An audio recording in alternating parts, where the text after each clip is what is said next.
ಇಷ್ಟೆಲ್ಲ ಆಗ್ಯದನ. ನನ್ನ ಹತ್ರ ಒಂದು ಸ್ವಲ್ಪ ಬಾಯ್ಬಿಟ್ಟು ನಾನು ನೋಡಿ ವಾಗೇಶ.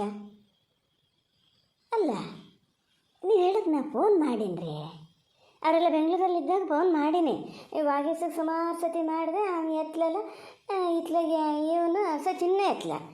ನೋಡೋಣ ಅಂತ ಇದಕ್ಕೆ ಮಾಡಿದ್ದೆ. ಫೋನಲ್ಲಿ ನನಗೆ ಮಾತಾಡಿದಪ್ಪ. ಇಲ್ಲೇ ಇರಿ ಅಂತ ಇವರು ಹೇಳ್ತಾ ಇದ್ದಾರೆ, ನಾನು ಹೇಳ್ತಿದ್ದೀನಿ. ಆದರೆ ನಮಗೆ ಆಗಲ್ಲ, ನಾವು ಹೋಗಿ ಬಿಡ್ತೀವಿ ಅಂತ ಕೂತಾರೆ. ಎಂತ ಮಾಡ್ತಾರೆ ಏನೋ, ಈ ಮನೆಗೆ ಬರ್ತಾರ, ನಿಮ್ಮ ಮನೆಗೆ ಬರ್ತಾರ, ಇಲ್ಲ ಅವ್ರ ಮನೆಗೆ ಹೋಗ್ತಾರ ಗೊತ್ತಿಲ್ಲ ಅಂತ ಹೇಳಿದೆ. ನಂಗೊಂದು ಚೂರು ಸುಳುನೆ ಸಿಕ್ಕದೆ ಹೋತಲ್ಲ, ಹೀಗೆಲ್ಲ ಮಾಡಿದೆ ಅಂಥೇಳಿ. ಗೊತ್ತಿತ್ತು ನನಗೆ. ಅಂತ ನನ್ನ ಬಂಗಾರದಂಥ ಮಗನ್ನ ಬುಟ್ಟಿಗೆ ಹಾಕ್ಕೊಂಡು ಕೇಳದೆ ಮದುವೆಕ್ಕೆ ಹೋದಾಗಲೇ ನಾ ಜ್ಞಾನ ಮಾಡಿದ್ದೆ, ಇದೇನು ಸಾಧಾರಣದ ಇದಲ್ಲ ಅಂತ. ಆದರೆ ಈಗ ಸ್ವಲ್ಪ ಅಡ್ಡಿಲ್ಲ ಅಂತ ಮಾಡಿದ್ದೆ. ಅಂದೆ ನಾನು ನೀವು ಹೋದಾಗ ಒಂದು ಕೊಡೋದಾಗಲಿ ಇಕ್ಕೋದಾಗಲಿ ಮಾತುಕತೆಯಾಗಲಿ ಭಾಳ ಒಂಥರ ನಯನಾಜುಕು ಇತ್ತಪ್ಪ. ಹಂಗಾರೆ ಕಲ್ತ್ಕೊಂಡದೆ. ಈಗ ನಮ್ಮ ಮನೆ ಎಲ್ಲ ನೋಡಿ, ಹಿಂಗೆ ಬಂದು ಬಳಗ ಎಲ್ಲ ನೋಡಿ ಸ್ವಲ್ಪ ಹೆದರದೆ, ಅಂಜಿಕೆ ಬಂದದೆ ಅಂತ ಮಾಡ್ಕೊಂಡಿನಿ. ಹಿಂಗೆ ಮಾಡ್ತದೆ ಅಂತ ನನಗೆ ಗೊತ್ತಾಗದೆ ಹೋಗ್ಬಿಡ್ತಲ್ಲ. ಎಲ್ಲಿ ತನಕ ನಿಶ್ಚಯಿಸೋದು ಒಂದು ಮನಸ್ಸರು ಹಂಗಾರೆ. ನೀವು ಮಾಡೋದು ಹಾಗೆ ಮಾವನ ಹತ್ರ ಕೇಳೋಕ್ಕಾಗ್ತಿರಲ್ಲ. ಅಲ್ಲ, ಮನೆ ಮಗಳಲ್ಲಂದ್ರೆ ಅದಕ್ಕೆ ಮಾಡಿದೆ, ಮತ್ತೆ ಯಾರಿಗೆ ಮಾಡ್ತಾರೆ? ಇನ್ನು ಅವ್ರಿವ್ರ ಕೈ ಹಾರೈಸ ಬದಲ ಮಾವಾಗ ಹಂಗಾರೆ ವಯಸ್ಸಾದ ಮನ್ಸಿಗೆ ಅಷ್ಟು ಗೊತ್ತಾಗಲ್ಲ.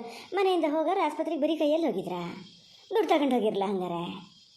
ಹಿಂಗೆ ಕರ್ಕೊಂಡು ಹೋಗೋಷ್ಟೊತ್ತಿಗೆ ಬರೀ ಮಗಳನ್ನ ಹೆಂಡ್ತಿನ ಕಳ್ಸ್ಕೊಂಡು ಕೂತ್ಕೊಬಿಟ್ರೆ ದುಡ್ಡು ಕೊಡಬೇಕು ಅಂತ ಗೊತ್ತಿಲ್ಲ. ಇದೇ ಒಂದೊಂದು ಅವ್ರ ಸ್ವಭಾವ ಅಲ್ಲ ಅನ್ನೋದು ನಾನು ಹೇಳಿದ್ರೆ ನೀವು ನಂದೇ ತಪ್ಪು ಅಂತೀರಿ. ಅಲ್ಲ, ಅದ್ರ ತಾಯಿಗಾರು ಬುದ್ಧಿ ಬೇಕಾ ಬೇಡ ನೋಡೋಣ ಹೇಳಿ. ಬರೀ ಕೈಯಲ್ಲಿ ಹೋಗಿ ಬಿಡೋದ? ಜೊತೆಗೆ ಏನು ಆಸ್ಪತ್ರೆ ಏನು ಕಲ್ಲರ್ ಕೊಟ್ಟರೆ ಅಲ್ಲಿ ಮೆಡಿಸಿನ್ ಕೊಡ್ತಾರಾ? ದುಡ್ಡು ಬೇಡ ಅಲ್ಲಿಗೆ? ನೋಡ, ಇದ್ದೇ ನಿನ್ನ ಸ್ವಭಾವ ಆಗಲ್ಲ ನನ್ನಿದ್ರೆ ಹೇಳಿದ ಕಾತ, ಅವನಿದ್ರೆ ಎಲ್ಲಾರು ಹೇಳ್ಗಿಳಿಯ ಸುಮ್ಮನೆ ನಿಷ್ಠುರತ್ತೀಯ. ನಿಂಗೆ ಯಾಕೆ ಬೇಕು ನೋಡೋಣ? ಅಲ್ಲಿ ಹೇಳ್ತೀಯಲ್ಲ, ಮನೆ ಮಗಳಲ್ಲನ ದುಡ್ಡು ಕೊಡ್ಬೇಕು ಅಂತ ಅವ್ರಿಗೆ ಗೊತ್ತಿಲ್ಲ ಅಂತೀಯಲ್ಲ. ನಮಗದು ಮನೆ ಸೊಸೆಯಲ್ಲ, ನಮಗದು ಜವಾಬ್ದಾರಿ ಇಲ್ಲ, ನಾವು ಕೊಡೋದು ಬೇಡ. ಅದು ಅಲ್ಲದೆ ಅವ್ರು ಕರ್ಕೊಂಡು ಹೋದವ್ರನ್ನ ಬಿಡಿಸಿ ಇವ ಬಲವಂತ ಮಾಡಿ ಬೆಂಗಳೂರಿಗೆ ಕರ್ಕೊಂಡು ಹೋದ. ಈಗ ಬೆಂಗಳೂರಿಗೆ ಕರ್ಕೊಂಡು ಹೋಗ್ಬೇಕಾದ್ರೆ ಮುಂಚೆ ನಿಮಗೆ ಏನು ಅಲ್ಲಿ ಕೊಲ್ಲಲ್ಲಿ ಔಷಧಿನ ದುಡ್ಡು ತಗೊಬರೋಕ್ಕಾಗ್ಲಿಲ್ಲ ಅಂತ ಅವ್ರು ಕೇಂದ್ರಿ ಏನು ಹೇಳ್ತೀಯ ನೀನು? ಅವರಿಗಂತೂ ಅವಂತೂ ಗಡಿಬಿಡಿಲೇನೋ ಬಂದ ಸಣ್ಣ ಹುಡುಗ ಅಂತ ಹುಡುಗಾಟಿಗೆ ಗೊತ್ತಾಗಲ್ಲ. ಮನೇಲಿ ವಯಸ್ಸಾದವ್ರು ಇಬ್ಬರಿದ್ರು, ಅವ್ರಿಗೆ ಗೊತ್ತಿಲ್ಲನೋ, ದುಡ್ಡು ಕೊಡ್ಬೇಕು ಅಂತ ಗೊತ್ತಿಲ್ಲನೋ ಅಂತ ಕೇಳಿದ್ರೆ ಏನು ಹೇಳ್ತೀಯ ನೀನು?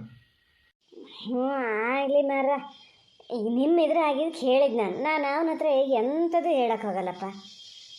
ಹೇಳಿದ್ರಲ್ಲ ಅದಕ್ಕೆ ಹೇಳಿದೆ. ಅದು ಸ್ವಲ್ಪ ಜವಾಬ್ದಾರಿ ಬೇಕಿತ್ತು ಅಂತ. ಆಗಲಿ ಎಂಥದಾರಾಗಲಿ, ಆ ಹುಡುಗ ಕೊಟ್ಟನಲ್ಲ ಒಂದು ಜ್ಞಾನ ಮಾಡಿ, ಅಲ್ಲ ಬೇಕಂಬಷ್ಟು ದುಡ್ಡು ಅದಿಯಂತೆ.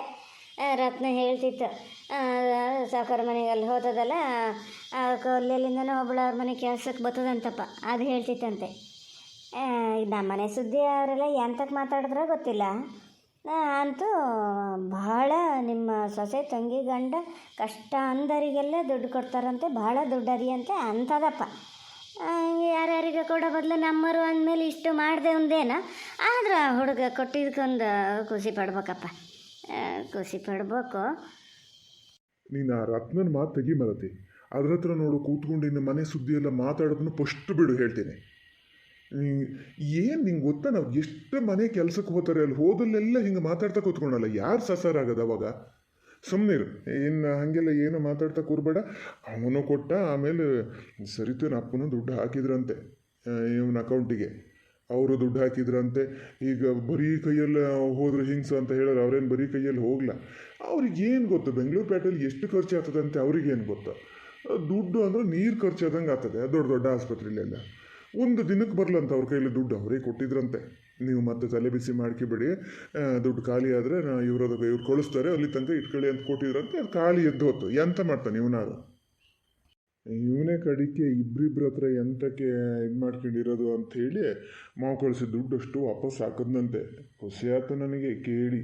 ಎಂತಾರಾಗಲಿ ಇಷ್ಟಾರು ಒಂದು ಬುದ್ಧಿ ಬಂತಲ್ಲ ಅಂತ. ಹೆಂಗಾರು ಮಾಡಿ ಆ ದುಡ್ಡು ವಾಪಸ್ ಕೊಡ್ಬೇಕು ಅಪ್ಪ ಅಂಥೇಳಿ ಹೇಳ್ತಿದ್ದ. ಇಷ್ಟೊಂದು ಜವಾಬ್ದಾರಿ ಇದ್ರೂ ಸಾಕು. ಬಂಗಾರದಾಗಿದ್ದು ಹೆಂಡ್ತಿ ಹೆಂಗೂ ಸಂಸಾರಕ್ಕೆ ಸಂಸಾರ ಆತದೆ. ನಂಗಿನ್ನ ಧೀರಾತಪ್ಪ.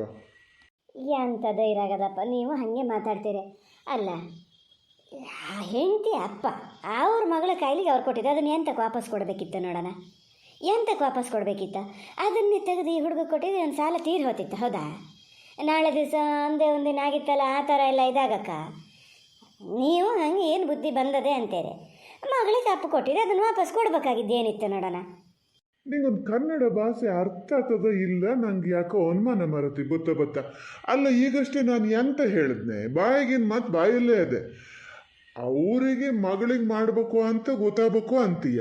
ನಮಗೆ ಗೊತ್ತಾಗೋದು ಬೇಡನೆ, ನಮ್ಮ ಮನೆ ಮಾಲಲ್ಲನೇ ಅದನ್ನ ಏನು ನೋಡ್ಕೋಬೇಕು ಬಿಡ್ಬೇಕು. ಅವ್ರ ಮಕ್ಕಳಿಗೆ ಕೊಡ್ತಾರ ಬಿಡ್ತಾರ, ಅವ್ರಿಗೆ ಬಿಟ್ಟಿದ್ದದು. ಏನು ಎಲ್ಲಿಗೆ ಹೋಗ್ತದೆ? ಅವ್ರ ಹತ್ರ ಇದ್ರು ನಾಳೆ ಬರೋದು ಇವನಿಗೆಯ. ನೀನು ಎಲ್ಲಾರು ಮತ್ತೆ ಇನ್ನೊಂದ್ಸತಿ ವಾಗೇಶನ ಹತ್ರ ನೀನು ಅವ್ರ ಹತ್ರ ಇಸ್ಕ ದುಡ್ಡು ಏನಾಗಲ್ಲ ಅಂತ ಹೇಳಿದ್ ಗೊತ್ತಾದ್ರೂ ನೀನು ಬಲಿ ಬಿಡಿಸ್ಬಿಡ್ತೀನಿ ನೋಡು. ಮತ್ತೆ ಇಲ್ಲಪ್ಪ, ಹೇಳ್ತೀನಿ ನಾನು ನನ್ನ ಹತ್ರ ಎಂಥದ್ದು ಹೇಳಕ್ಕೆ ಹೋಗಲ್ಲ ಅಂತ. ಆಗಲಿ ಆಗಲಿ, ಅದು ಒಂದು ಒಳ್ಳೆಯದೇ. ಮಗಗೆ ಬುದ್ಧಿ ಬರೋದು ಆಗಲಿ, ನಿಮಗೆ ಬುದ್ಧಿ ಬಂತಲ್ಲ, ನಂಗೆ ಅದಕ್ಕಿಸಿ ಈಗ ಹೇಳ್ತೀರಿ ಹಿಂಗೆ ಇಸ್ಕೋಬಾರ್ದು, ಕಡ ಕೊಟ್ಟು ಬಿಡ್ಬೇಕು ಅಂತ. ನೀವು ಎಂತ ಮಾಡಿದ್ರಿ? ನೀವೇನು ಮಾಡಿದ್ರಿ ಅವಾಗ? ಒಂದು ಸತಿನಾರು ದುಡ್ಡು ತಂದಿದ್ದು ವಾಪಸ್ ಕೊಟ್ಟು ಗೊತ್ತಿತ್ತಾ ನಿಮಗೆ? ಗೊತ್ತಿತ್ತಾ? ಎಲ್ಲರೂ ಬರೀ ಹೆಣ್ಣು ಮಕ್ಕಳು, ನಾಳೆ ಇವನಿಗೆ ಯಾವುದು ಅಂತ. ಅಲ್ಲಿ ಹಣ ಏನು ಅಂದ್ಕೋಬೇಕಿತ್ತು? ಅವ ಆಗಿದ್ದಕ್ಕೆ ಸುಧಾರಿಸ್ಕೊಂಡು ಬಂದಾನೆ, ಗೊತ್ತಾನ? ಅದನ್ನು ಹೇಳ್ತಿದ್ದೀನಲ್ಲ ಮರತಿ. ಹೌದು, ನಾನು ತಪ್ಪು ಮಾಡಿದ್ದು ಹೌದು. ಅವಾಗ ಅಲ್ಲ ಅಂತೇನು ಹೇಳಲ್ಲ. ಹಂಗಂತೇಳಿ ನಾವು ಇರೋ ತನಕನೂ ತಪ್ಪೇ ಮಾಡ್ತಾ ಹೋಗೋದ? ಈಗಲಾರು ಒಂಚೂರು ತಿದ್ಕಿಣನ. ನಮ್ಮ ಜೀವನ ಅಂತ ಹಂಗಾಗಿ ಹೋತಲ್ಲ, ಗೊತ್ತಾಗಿದೆ ನಾವು ಮಾಡಿದ ತಪ್ಪು ಏನು ಅಂತ ಗೊತ್ತಾಗಿದೆ. ಮಕ್ಕಳು ಅದನ್ನು ಮಾಡದೇ ಇದ್ದಂಗೆ ನೋಡ್ಕೊಂಡ್ರು ಸೈ. ಅವು ಏನಾರು ಒಂದು ಒಳ್ಳೇದಾದರೆ ನಮಗೆ ಖುಷಿಯಲ್ಲ. ಹ್ಞೂನಪ್ಪ, ನಾನು ಅದೇ ಜ್ಞಾನ ಮಾಡೋದು. ಎಂಥದೇ ಆದರೂ ಸಚ್ಚಿನ ಹೆಂಡತಿ ಹಿಂಗೆ ಮಾಡಿಬಿಡ್ತಲ್ಲ, ಅವಳು ಅದೆಲ್ಲಿ ಎಷ್ಟು ನಣ ಕೊಟ್ಟಿರ್ಬೇಕು. ಹಾಗೆ ಮಾಡಿದ ಮೋಸ ಆಯ್ತು. ಹೇಳಬೇಕಿತ್ತು ಸಚಿನನ ಹತ್ರ, ಹಿಂಗೆ ಮಾಡ್ತದೆ ನಿನ್ನ ಹೆಂಡತಿ ಅಂತ. ಸಿಕ್ಕಲಿ ಇನ್ನೊಂದು ಸತಿ ಸಚಿನ, ನಾ ಹೇಳ್ದೆ ಬಿಟ್ಟರೆ ಕೇಳಿ. ನೋಡೋದನ್ ಈಗಷ್ಟೇ ಹೇಳಿನೇ ಯಾವ ವಿಚಾರನೂ ನೀನು ಯಾರ ಹತ್ರನೂ ಹೇಳಬೇಡ ಅಂತ. ಈಗ ನೀ ಸಚಿನಿನ ಹತ್ರ ಹೇಳಿದ್ರೆ ಸಚಿನ್ ಹೆಂಡ್ತಿಗೆ ಹೇಳ್ತಾನೆ, ಹೆಂಡ್ತಿ ಸರಿತಿಗೆ ಹೇಳ್ತದೆ, ಇಲ್ಲ ಸಚಿನ್ನೇ ವಾಗೇಶಿಗೆ ಹೇಳ್ತಾನೆ. ನೀನು ಯಾಕೆ ಹೇಳಲ್ಲ ನನಗೆ ಅಂತ ಕೇಳ್ತಾನೆ. ವಾಗೇಶ್ ಏನು ಅನ್ಕೋಬೇಕು? ನಾನು ಅಪ್ಪನ ಹತ್ರ ಏನೋ ಹೇಳಿದ್ರೆ ಯಾರ ಹತ್ರ ಹೇಳ್ಬೇಡಿ ಅಂದರೆ ಎಲ್ಲರ ಹತ್ರನೂ ಹೇಳ್ತಾ ಬಂದಾರೆ ಅಂತ ಅಂದ್ಕೊಳಲ್ಲ. ಅವ ಹೇಳದೆ ಆಗಿದ್ರೆ ಅವನಿಗೆ ಅವತ್ತೇ ಹೇಳಕ್ಕೆ ಗೊತ್ತಿರಲ್ಲ. ಅವನೇ ಹೇಳ್ದ, ನಾನು ಎರಡೆರಡು ಸತಿ ಹೇಳೋಣ ಅಂತ ಯೋಚನೆ ಮಾಡಿದೆ, ಮತ್ತು ಬೇಡ, ಅವ್ರವ್ರ ಗಂಡ ಹೆಂಡತಿ ಮಧ್ಯೆ ಯಾಕೆ ತಂದಿಡೋದು, ನನ್ನ ಜೀವನ ಅಂತ ಹಿಂಗಾಗಿದೆ, ಅವನಾರು ಚೆನ್ನಾಗಿರಲಿ ಅಂತೇಳಿ ಸುಮ್ಮನೆ ಆದೆ ಅಪ್ಪ ಅಂದ. ಅದು ಹೌದು ಸಚಿನೊಂದು ತಪ್ಪೇಯ ಇದು.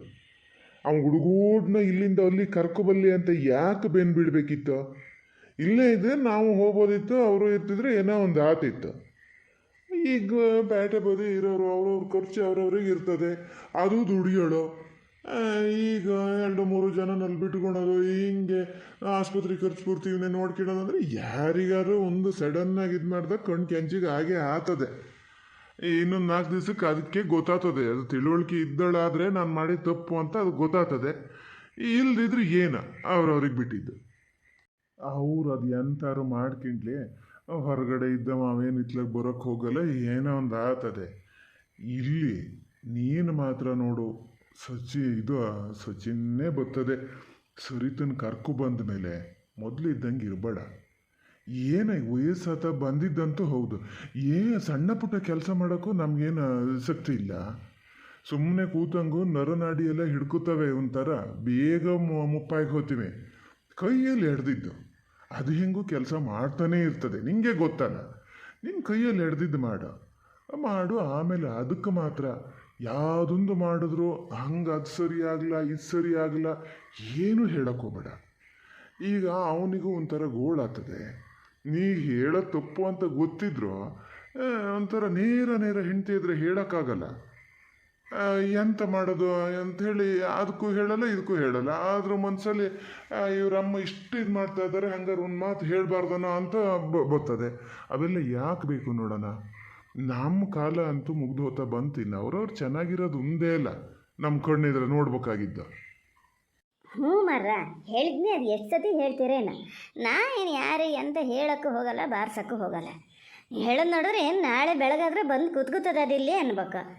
ಬರೋ ಸುದ್ದಿನೇ ಇಲ್ಲ, ಇವನು ಏನು ಹೋಗೋ ಸುದ್ದಿ ಇಲ್ಲಪ್ಪ. ಫೋನ್ಗಿನಲ್ಲಿ ಏನು ಮಾತಾಡ್ಕೊಂಡಿದ್ದ ನಾನು ಲೆಸ್ಲ, ಇನ್ನೇನು ಹೊರಗಡೆ ಹೋದಲ್ಲಿ ಎಲ್ಲರೂ ಮಾತಾಡ್ಕಿತಾನೇನೋ ಗೊತ್ತಿಲ್ಲ. ಯಾಕೆ ಬರ್ಬೇಕಾತಲ್ಲ ಈಗ. ಬರದೇ ಇರಲಿ, ಬರ್ತದೆ.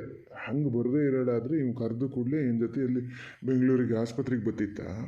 ಸ್ವಲ್ಪ ಎಲ್ಲ ಸುಧಾರಿಸ್ಕೊಂಡು ಮೇಲೆ ಕರ್ಕೊಬತ್ತೀನಿ, ನಿಧಾನದಿಂದನೇ ಕರ್ಕೊಬತ್ತೀನಿ ಅಂತ ಹೇಳೇನೆ. 15 ದಿವಸ ತಿಂಗಳ ಅಂತೂ ಬರ್ತದೆ. ಬಂದ ಮೇಲೆ ಹಂಗಿರು ಅಂತ ನಿಂಗೆ ಹೇಳಿದ್ದು ನಾನು ಅಷ್ಟೇ.